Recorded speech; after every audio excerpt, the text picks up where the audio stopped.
नमस्कार मंडळी, स्वागत आहे तुमचं सिरियल कट्टा मराठी या आपल्या युट्यूब चॅनलवर. ठरलं तर मगच्या आजच्या भागात आपण पाहणार आहोत. अर्जुन कोर्टात बोलतो. मिलॉर्ड, खर्च झालेला प्रत्येक पैसा आणि आलेल्या प्रत्येक नोटीचा नंबर लिहून ठेवण्याची जुनी सवय आहे मधुभाऊंची. आणि अर्जुन मधुभाऊंची डायरी जजना दाखवतो आणि म्हणतो विलासने जे पैसे मधुभाऊंकडे ठेवायला दिले होते त्यांचे सिरियल्स नंबर सुद्धा या डायरीमध्ये आहेत. जज ती डायरी चेक करतात आणि दामिनीला बोलतात, ॲडव्होकेट दामिनी देशमुख, तुम्हाला राजेंद्रची काही उलट तपासणी करायची आहे का? त्यावर दामिनी नो युअर ऑनर म्हणजेच नाही म्हणते. इकडे महिपत मनात बोलतो, बाईने हात वरती केले की काय? साक्षीने सांगितलेल्या सगळ्या गोष्टी खऱ्या आहेत असं का नाही बोलत ही बाई? दामिनी उलट तपासणीसाठी नाही म्हणाल्यामुळे अर्जुन राजेंद्रला जायला सांगतो आणि मग जजना म्हणतो, point to be noted milord, आज साक्षी शिकरे यांनी 2 नवीन गोष्टी कोर्टाला सांगितल्या. एक ही की विलासचा खून झाला तेव्हा त्या एकदा नाही 2दा आश्रमात गेला होता. एकदा प्रियाला भेटायला आणि दुसऱ्यांदा त्यांची विसरलेली पर्स परत घ्यायला. आणि दुसरी गोष्ट, त्यांनी विलासचा खून झालेला बघितला पण पोलिसांना इन्फॉर्म केलं नाही. आणि मिलॉर्ड, मिस साक्षी शिकरे यांचं आणखीन एक खोटं उघडं पडलंय की त्या विलासला आधीपासून ओळखत नव्हत्या. जर त्यांच्या वडिलांच्या कंपनीतला माणूस विलासला पैसे देत होता, मग साक्षी विलासला ओळखत नाही असं कसं शक्य आहे? त्यावर दामिनी ऑब्जेक्शन घेते. ॲडव्होकेट सुभेदार, कदाचित हे विसरताय की महिपत शिकरे आणि साक्षी शिकरे या 2 वेगवेगळ्या व्यक्ती आहेत. महिपत शिकरे जरी वडील असले तरी त्यांच्याकडे कोण काम करतं, तो माणूस बाहेर जाऊन कोणाकडे भेटतो हे साक्षी शिकरेला माहीत असण्याचं काहीही कारण नाहीये. दामिनीचं ऑब्जेक्शन जज मान्य करतात आणि म्हणतात, आता हातात आलेल्या पुराव्यांवर विचार करण्यासाठी कोर्टाला वेळ हवाय. कोर्ट 15 मिनिटांसाठी स्थगित म्हणजेच थांबवण्यात येत आहे. आणि मग 15 मिनिटांसाठी सगळ्यांना ब्रेक मिळतो. या वेळात काय होतंय पुढे पहा मंडळी. बाहेर रविराज, प्रिया, सुमन आणि नागराज उभे असतात. प्रिया मनात विचार करत असते, आज साक्षीने जे काही सांगितलंय ते सगळं अर्जुन मला पुन्हा विचारेल. मलाही नवीन थापा माराव्या लागतील. साक्षी, मला अजून किती अडकवणार आहेस? तितक्यात रविराज म्हणतो, आज कोर्टात बऱ्याच नवीन गोष्टी बाहेर आल्या आहेत. बरेच नवीन प्रश्न पडलेत आणि त्यांची उत्तरं फक्त अर्जुनला नाही तर मला सुद्धा मिळायला हवीत. तर मी मात्र मान खाली घालून साक्षीला मेसेज करते, मला भेट, आणि फ्रेश होऊन येते असं सांगून तिला भेटायला जाते. इकडे रिपोर्टर्सच्या न्यूज चालूच असतात. साक्षी शिकरे त्या रात्री खरंच आपला फोन आश्रमात विसरली असेल का? त्या रात्री ती तिथे असेल की नसेल? अर्जुन सुभेदारांनी हे तर सिद्ध केले की साक्षी आतापर्यंत खोटं बोलत होती, पण एक पाऊल पुढे जाऊन अर्जुन सुभेदार हे सिद्ध करू शकतील का की साक्षीनेच खून केला आहे? आता काही क्षणातच कोर्टाचा ब्रेकची वेळ संपून हिअरिंग पुन्हा सुरू होईल. या न्यूज चालू असतानाच तितक्यात तिकडे साक्षी आणि प्रिया एकमेकींना भेटतात. प्रिया साक्षीला बोलते, हे काय आहे सगळं? तू आश्रमात माझ्याकडे पैसे मागायला आली होतीस, मग पर्स काही विसरलीस, हे सगळं नवीन कुठून आलंय? त्यावर साक्षी बोलते, तर काय सांगणार होते मी? प्रिया, तुला कळतंय का? माझ्या दुसऱ्या फोनचं लोकेशन त्या आश्रमाच्या आत सापडलंय. मला काहीतरी उत्तर द्यावंच लागणार होतं. त्यावर प्रिया बोलते, अगं पण मी दिलेल्या स्टेटमेंटशी या सगळ्याचा काहीही संबंध नाही. उद्या जर कोर्टाला वाटलं की मी खोटी साक्ष दिलीये तर काय होईल तुला कळतंय का? त्यावर साक्षी प्रियाला कसं बोलते, तू खोटं बोललीयस प्रिया, मी सुद्धा खोटं बोलले. आता देवाकडे इतकंच प्रार्थना करूया की ना तुझं खोटं पकडलं जाईल ना माझं. आणि मग कोर्ट पुन्हा सुरू होतं आणि जज कोर्टाची कारवाई सुरू करण्यासाठी सांगतात. सुरुवातीलाच अर्जुन म्हणतो, मिलॉर्ड, मला प्रिया मधुकर यांना काही प्रश्न विचारण्याची परमिशन हवीये. आता प्रिया चांगलीच घाबरते. अर्जुनला परमिशन मिळते. प्रिया कटघऱ्यामध्ये येते आणि चैतन्य तिला बघा कसं चेष्टेमध्ये म्हणतो, मिस प्रिया मधुकर उर्फ तन्वी सुभेदार, प्लीज ही पाण्याची बॉटल तुमच्या जवळ ठेवता का? त्यावर प्रिया नाही, नकोय मला पाणी असं म्हणते. तर अर्जुन तिला म्हणतो, आत्ता नको असलं तरी नंतर लागेल ना तुम्हाला, ही बाटली ठेवा तुमच्याकडे. आणि असंही मी आज विचारलेल्या एकाही प्रश्नाचं उत्तर तुमच्याकडे नसेलच, सो मध्ये मध्ये एक घोट पाणी पित राहा, म्हणजे चक्कर येणार नाही. यावर रविराज मात्र तन्वीची बाजू घेत म्हणतो, ऑब्जेक्शन युअर ऑनर, ॲडव्होकेट सुभेदारांनी माझ्या आशिलाला प्रश्न विचारण्यासाठी बोलवलं आहे की किल्ली उडवण्यासाठी? रविराजचं हे ऑब्जेक्शन जज मान्य करतात. बघा मंडळी, जरी अर्जुन प्रियाची कसून चौकशी करणार असला तरी रविराज मात्र प्रियाची बाजू ठामपणे सांभाळणार आहेत. त्यामुळे पुढे काय काय घडतंय हे पाहत राहा. रविराजच्या ऑब्जेक्शनवर अर्जुन म्हणतो, नो प्रॉब्लेम, ठीक आहे. मग आता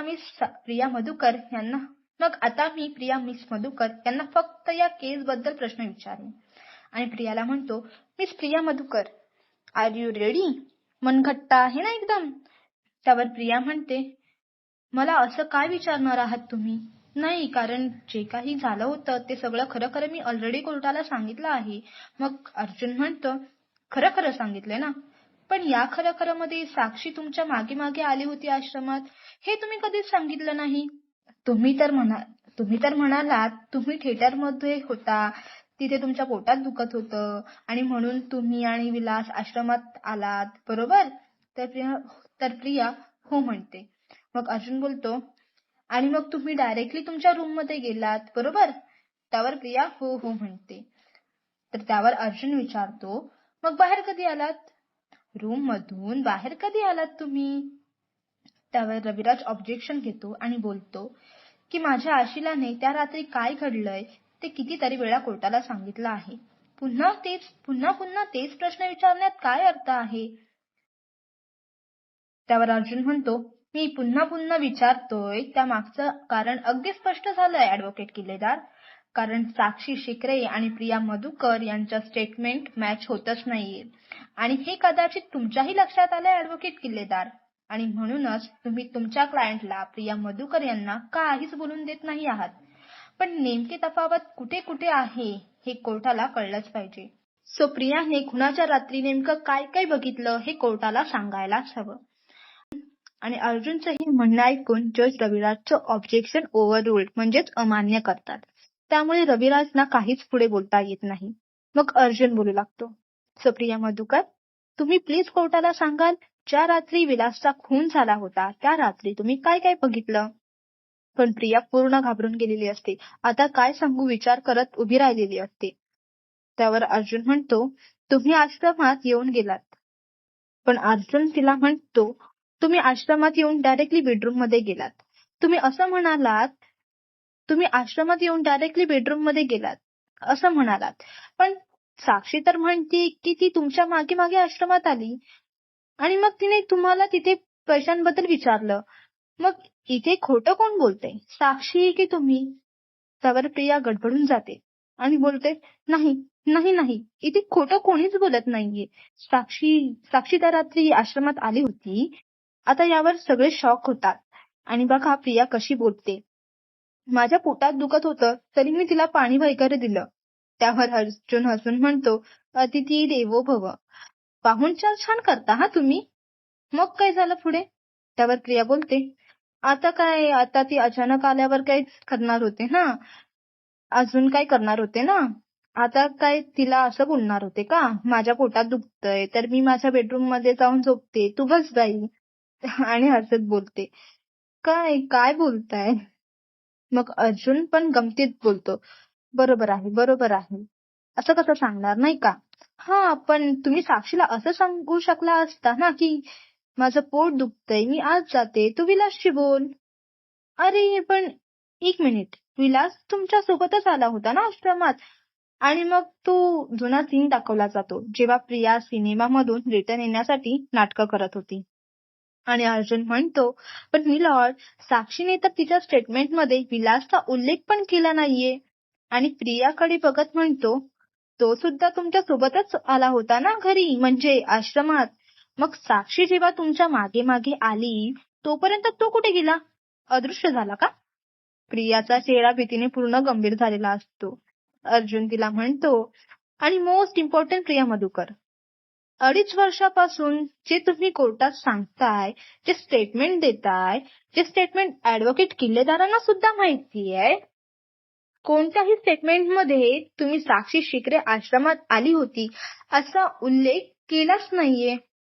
सांगा मिस प्रिया मधुकर, माझ्या प्रश्नाचं उत्तर द्या. मला वाटतंय तेच खरं आहे. आता प्रियाची तारांबळ उडालेली असते, ती गप्पच असते. मग अर्जुन म्हणतो, तुमच्याकडे माझ्या कोणत्याही प्रश्नाचं उत्तर नाहीये, चक्कर बिक्कर येत नाहीये ना? पाणी हवंय? हा, पाणी? पण प्रिया तपप करत नाही नाही असं म्हणते. मग अर्जुन म्हणतो, रिलॅक्स रिलॅक्स, आपण पुढे जाऊया, पुढचा प्रश्न विचारू. तुमच्या स्टेटमेंटमध्ये तुम्ही असं म्हणालात, तुम्ही आत होता तेव्हा बाहेर विलास आणि मधुभाऊ यांच्या भांडणांचा आवाज आला आणि तुम्ही बाहेर आलात. तेव्हा साक्षी कुठे होती? तर प्रिया खूप वेळ घेऊन मग उत्तर देते, ती चिडून निघून गेली होती. सगळे विचार करत असतात, प्रिया अशी काय उत्तरं देतीये? अर्जुन म्हणतो, अच्छा अच्छा, म्हणजे त्या चिडून गेल्या होत्या. बरोबर, साक्षी म्हणाली होती. मग ती परत कधी आली? मधुभाऊ आणि विलासमध्ये वाद सुरू होता तेव्हा? झटापट सुरू होती तेव्हा? विलासचा खून होण्याआधी की विलासचा खून झाल्यानंतर? कधी आली ती? ती कधी आली होती परत? प्रिया पुरती घाबरते आणि बोलते, मला नाही माहिती, मी नाही बघितलं. मी जिथे लपले होते तिथून मला साक्षी नाही दिसली. ती कदाचित आश्रमाच्या दाराबाहेर आली असेल. मी नाही पाहिलं. मी जिथे लपले होते तिथून मी नाही पाहिलं. त्यावर अर्जुन बोलतो, दाराबाहेर? पण साक्षी तर म्हणाली होती ती पर्स घ्यायला आश्रमाच्या आत आली होती. आणि साहजिकच आहे ना, पर्स विसरले असेल तर दाराबाहेर कुठे विसरले असेल? पर्स घ्यायला तिला आतच यावं लागलं असेल ना. आणि आत आल्यावर ती तुम्हाला दिसली नाही, हे कसं शक्य आहे प्रिया मॅडम? कुठे होती साक्षी? साक्षी जेव्हा आली आश्रमात तेव्हा काय घडत होतं? झटापट सुरू होती, विलासचा खून झाला होता, की खून होण्याआधी की खून झाल्यानंतर कधी आली होती साक्षी? की साक्षीनेच खून केलाय विलासचा?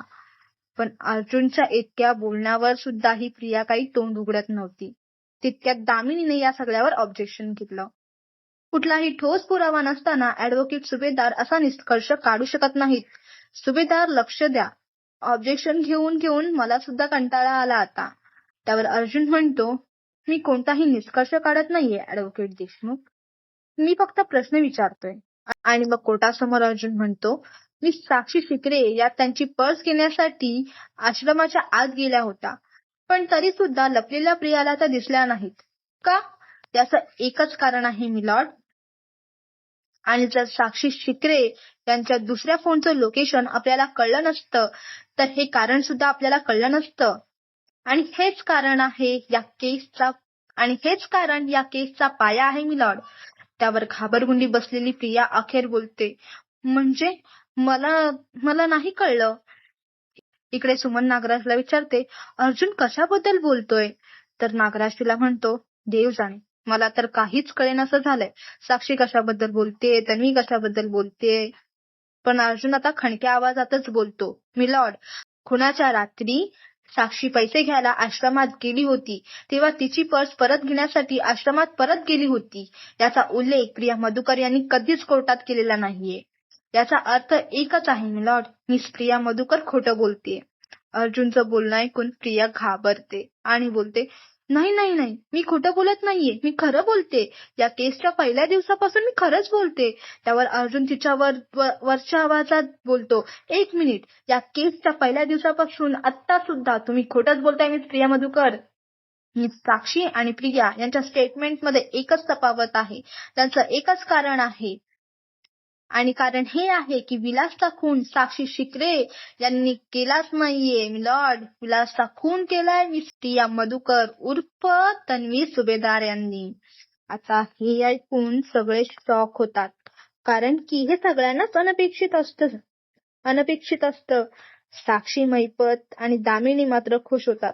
पण त्यांना कुठे माहित असतं मंडळी की अर्जुनचा डाव काहीतरी वेगळाच आहे. तर हा एपिसोड तर इथेच संपतो. पण पुढच्या भागात काय होतंय हे पाहण्यासाठी आपल्या चॅनलला नक्की सबस्क्राईब करा आणि बेल आयकॉनवरही क्लिक करा. धन्यवाद.